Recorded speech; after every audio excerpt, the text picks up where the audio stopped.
Good evening, everyone. Thank you again for your journals from last week on the Raven and for your continued participation in our class, even though we are trying to do this remotely. This is my installation number 2 for the Raven. I'm going to just be going through question number 4 on your notes handout from Blackboard, and then I'm going to discuss and just present to you briefly the final paper prompt for this class. So sit tight. This presentation will be no more than 15 minutes, and let me know what kind of questions you have or queries regarding the Raven, or for this week, Prometheus. Look for my invitation to Zoom, our Zoom meeting, switching it from WebEx to Zoom on Wednesday at 6 p.m. So I'll be doing a similar presentation. I'll be recording the presentation on Prometheus, but I also hope that if you're able to make it, I can include some of your voices and feedback, and I'll include some discussion questions, and try to kind of hear and get a sense of where you guys are at. So I hope you're doing well. And one of the things I wanted to discuss, I know you discussed this in your journal for the Raven, but what are some similarities and differences between the Raven myth and in English at Sitka and the myth recorded in English at Wrangell? And so, one of the things that I foregrounded at the beginning of this class was the discussion between an oral and literate culture and how that transition impacted the way that myth and storytelling are actually shaped. And so you can actually see between these two different myths, written and explored by two different geographic regions, by the storyteller Kadashan from the Wrangell area, and from the unnamed storyteller at Sitka. And again, these stories were collected, written down by John Swanton. And you can actually go, if I can pull this up, you can actually go on to Google and look into the Tlingit Myths and Texts by John R. Swanton. And there's a little explanation in the beginning that talks about how, in fact, he collected these stories, where they came from, and then there's also a phonetic key to help you pronounce some of these words as you go. So this was sort of one of the first undertakings to record myth. By no means short of errors or oversights, but it's one of the first noble attempts to kind of start to track and record and preserve some of these myths. So that's the version that our textbook authors decided to use. And so here we have two different myths about the same Raven character. How do we see that oral culture working in these stories? Which text did you find to be sort of more exciting, and which ones seem to be more textual, more syntactic in terms of sentence, clear sort of beginning, middle, and end, explanations for particular names? And I think that you'll see that, and most of you commented upon this, but the Sitka tribe is the much more, not the Sitka tribe, the Sitka region storyteller was much more engaged and exciting in terms of the action of the story. In contrast, Kadashan from Wrangell had a very similar story, but told it in a very different way, using very clear explanations for what the textbook suggested is maybe the Kadashan's notion that he would be explaining it, or that this would be recorded for people that were non-experts or non-tribe members. And so you get a lot of explanations, and you get a lot of discussion and rationalization of why something happened in myth from A to Z, rather than sort of more sporadic or paratactic in terms of the Sitka storyteller. So how did each of the myths begin? Well, Sitka says that no one knows just how the story of Raven really begins, whereas in the Kadashan version, we have an explanation of how certain people are privileged to know the story and some people aren't. In olden times, only high caste people knew the story of Raven properly because only they had to learn it. And there's also an explanation of Raven at the head of Nas, their god, being called Naskiel, the principal deity to whom the Tlingit formerly prayed. And so it's really interesting that you get these explanations, because the assumed audience by Kadashan, or this maybe assumed author or writer of these stories, is not familiar, is not an insider in terms of the Tlingit peoples. So we get an explanation of who, in fact, this god is, the principal deity to whom the Tlingit prayed. How is Raven named, and what is he prophesied to accomplish? Well, in the Sitka version, it's very easy. He was the son of Kiatzakakya, and he will make a world. He is responsible for creating the world, where it's a little bit different in the Kadashan version. Nazkiel created the heron as a very tall and wise man, and after him the raven. So there are actually two creations, two beings in the beginning, who was also a very good and very wise man at that time. Then there's this sort of more elaborate story attached to Raven. So there's a woman, Nazkiel's sister, perhaps, who had many children who had died, and Heron advises her that she swallow a red hot stone. Um, she births Raven, which is Itkak, which means very hard rock, or hammer father. And so there's an explanation. There's a etiological reason for why Raven was so tough and could not be easily killed, as were her other children. And so Raven is the sort of successor, is a sort of strong being that evolves from Nazkiel, the god's sister. How does void, again, we're thinking about chaos and void. This is something that continues. We talked about creation and destruction myths, but we're seeing this also in this trickster and hero unit. How is a void, how is the beginning of the world imagined? Well, in the unnamed storyteller of Sitka's story, there was no light in this world, but it was told him that far up the Nass River was a large house in which someone kept light just for himself. And so thinking about this northwest coast of Canada and Alaska region, why is light so important? Why does light feature as something that would be coveted or hidden? In the Kadashan version, all the beings Nazkiel created existed in darkness, and this existence lasted for a long time. How long is unknown. And so it's really interesting that we get this description here of the darkness existing and anticipating for the readers that we don't know how long that this existed. So anticipating questions from the reader, the listener. Well, how long had it been dark in this area? We don't know. One of the really fantastic, I think, enlivening bits of story is all of these transformations that happen across both the Raven character and some of the accompanying characters in these myths.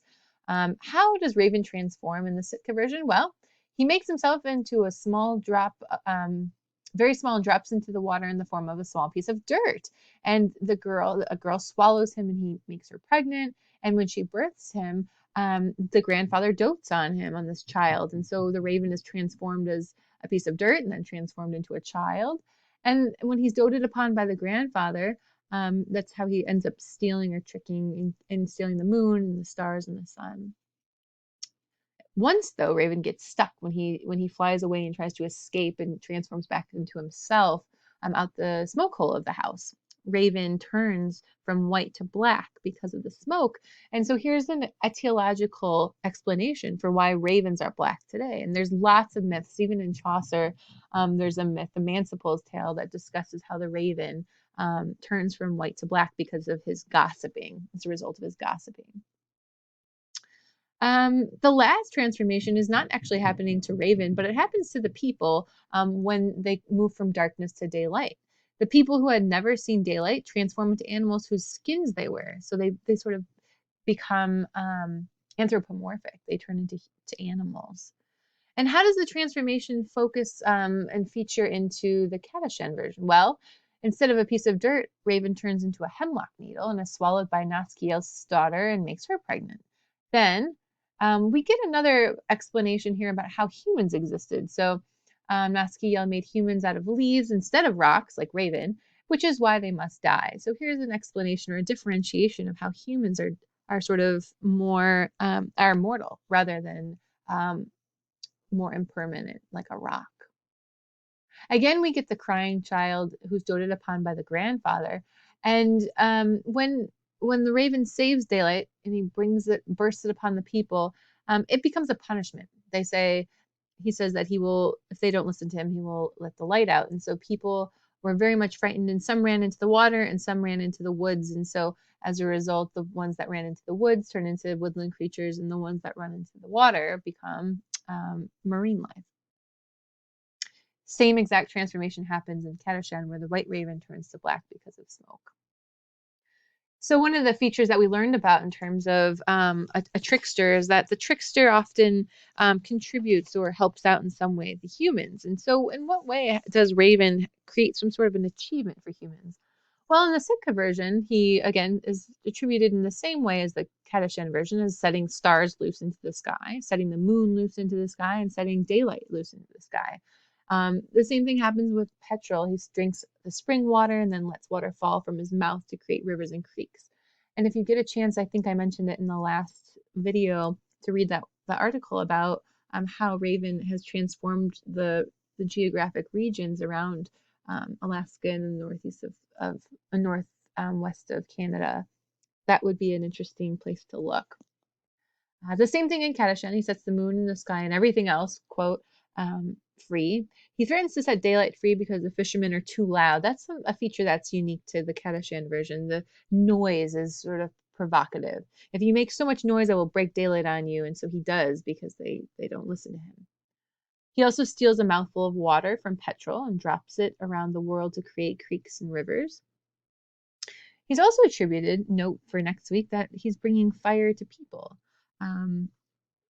And some of the other things, not always good things, shows that Tlingit's what they can do for a living. He teaches people much foolishness, and he tied up some witches, so people believed in witchcraft because of him. So both noble and sort of less noble attributes, less noteworthy contributions in terms of achievements.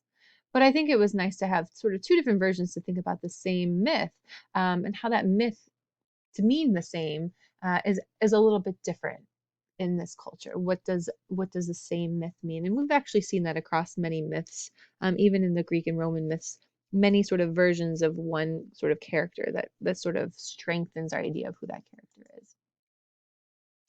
So please let me know if you have any questions about the Raven. As we continue on for next week, I wanted to spend a little bit, just a couple final minutes, talking about our cultural analysis, which I posted on Blackboard. And so the last and final assignment for the cultural analysis, which is just worth 15% of your grade, is to take off from the close reading. And I'd like you to pick another text, another character specifically. And I want you to, the cultural analysis, number 2, I explain it, complete a cultural analysis, which means that you're going to examine a mythological character from our readings. You can pick any character, but the character would probably be best if the character had a little bit more of a prominent role in the myth. Prometheus, Pandora, Jupiter, Adam, Eve, and Noah. Any of these characters that we've discussed or we are going to discuss is fine too. Things that we haven't discussed but are on our syllabus. And I want you to pair that particular character alongside a visual or material object. And so what does that include? It could be a painting, a sculpture, a map, a drawing that directly relates or interprets that character. And so originally we were going to go to the Art Institute and find one of those objects. But since we can't do that, I'd like you to, either in the margins of our textbook, which includes many different images, select one of those that goes along with your mythological character. Or you can feel free to kind of skim the internet, do some research through our COD library database, talk to chat a librarian, see if there's any kind of art object that seems to reflect or in some way represent that particular character. And what you're going to be doing is pitting the character in the textbook, in our myth readings, alongside this cultural object. And you're going to use the two to see if you can kind of come to some kind of conclusion or interpretation or new interpretation about who that character is. Please choose one of the texts from our course readings where this character appears and become very familiar with the character's role in the myth. Next, find a visual or material object that represents this character. You may decide to research a cultural object included in the margins of our textbook, but please make sure to interpret the object closely, noticing its attributes, its materiality, colors, composition, appearance, shape, weight, etc. Any of those things that apply. I want you to kind of deconstruct that object, talk about it as you did in the close reading, but now in terms of an object. Explain how knowing more about this object illuminates some new meaning of your chosen mythological character. So your thesis will answer the following question, and use this question to guide some of your writing and some of your ideas. What does this object illuminate or reveal about our understanding of the mythological character it represents, and how it represents it in that particular myth? So you don't have to do too much secondary research in terms of who that character is beyond the primary myth that you have in your textbook. But I want you to reflect on that. How does this object in some way illuminate our understanding of the object that it represents? And I included an example down here. I have about 15 seconds left. So I just wanted you to notice for further reflection, you get an extra 5% of extra credit if you complete a Learning Commons visit, which I posted in our Blackboard. Thank you for listening.